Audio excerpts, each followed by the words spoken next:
In this section, we want to take a look at investment vehicles, and that's going to include stocks, bonds, cash. We'll also discuss mutual funds and the historical performances of each category. And investments that work together are said to help you meet your goals. And as individual investors, you can invest in a mixture of cash, stocks, bonds, and mutual funds. Please keep two basic concepts in mind. First, understanding that each of these categories performs differently over time. And second, that age is a determining factor for how your mixture of cash, bonds, and stocks can and should be adjusted over time to meet your goals.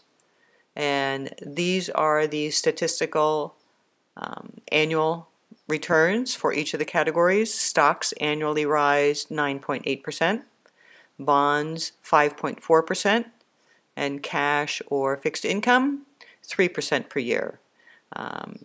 Also, inflation is something that actually pulls money out of your pocket, and it goes down on average 3% per year.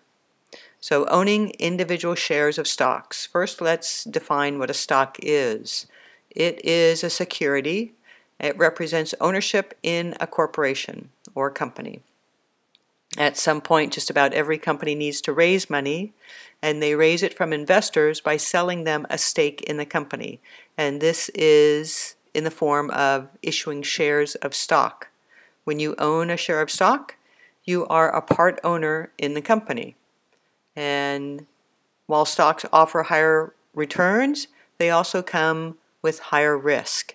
But at an average annual growth rate of 9.8% a year, 100% investment in stocks would double your money in a little over 8 years. The second category we want to look at is bonds and how they can add a balance to your investing portfolio. They offer moderate risk and moderate return.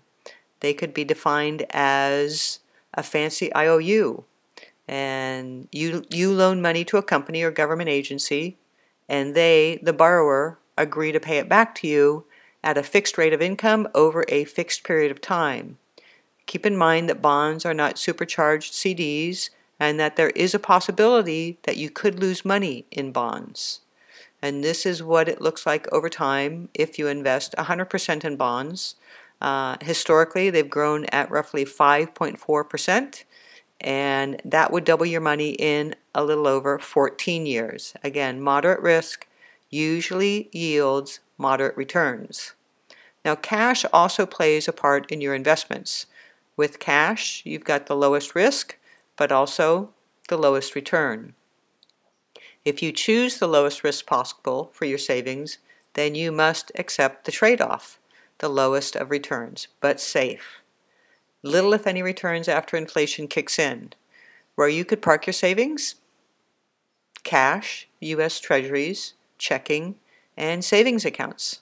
Also in money market accounts and certificates of deposit. And this is how money invested in cash grows over time. The safest risk return and also the lowest. If your money is in cash, you'll have to wait over 25 years for the nominal value of your account to double, assuming the cash earns an estimated 3% annual return. So this kind of gives you a sense of looking at stocks, bonds, and cash. I don't think you want to go all in on any one. That's where if you blend the three, you can provide a little bit more safety net for your portfolio. And the reason we invest is to allow our money to grow over time. Mutual funds offer different mixtures of stocks and bonds, and as an individual investor, there are a lot of different variables to consider. Fund selection includes size, style, and others that we'll get into on another lecture. And for mutual fund families, there are ratings in the industry, there's performance, fund management, cost, and fees that you can learn about with each individual mutual fund. So these are the important statistics to keep in mind, how these different categories perform over time. Inflation, to define inflation, is the gradual increase in the cost of goods. And what that means is the inflation rate considers and measures how quickly prices increase. And historically, it has averaged about 3% a year since 1926. And what does that mean in practical terms? A pair of shoes that cost $20 today will cost almost $40 in 20 or so years.